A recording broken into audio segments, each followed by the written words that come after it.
Hello guys, আজকের আমি একটা জিনিস আপনাদেরকে দেখাবো। দেখাচ্ছি, আপনারা দেখতে দেখুন, খুব সুন্দর লাগছে। দেখুন, একটা জবা ফুল ফুটেছে, খুব বড়, খুব সুন্দর লাগছে। জানি না সবার বাড়িতে থাকতে পারে, কিন্তু আমাদের আমি এই গাছটাতে মানে একটা বেশি বা দুটো ফুল ফুটে নাই গাছে, বা দুটো ফুল কোনো সময় ফোটে, কিন্তু তিনটেই ফুল খুব অল্প ফোটে জবা ফুল গাছটা। আর খুব সুন্দর লাগছে, দেখুন পিঙ্ক আর লালের মধ্যে কি দারুণ লাগছে।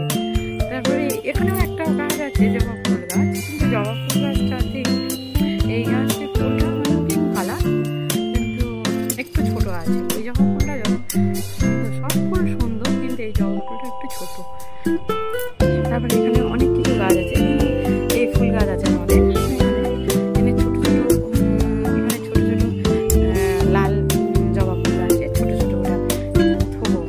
এখানে দেখুন, এখানে আছে লঙ্কা হয়েছে, দেখুন লঙ্কা একদম পুরো লঙ্কা গাছটা একদম কোথাও মানে পাতা কম, কিন্তু লঙ্কা একদম পুরো ভরে ভরে হয়েছে, খুব লঙ্কা হয়েছে গাছটায়। এখানে একটা ছোট, এখানে একটা লঙ্কা গাছ আছে, এই গাছটা তেমনই হয়নি। আর এখানে দেখুন একটা বেগুন দেখাচ্ছি, একটা গাছে এই বেগুন ধরেছে, একটা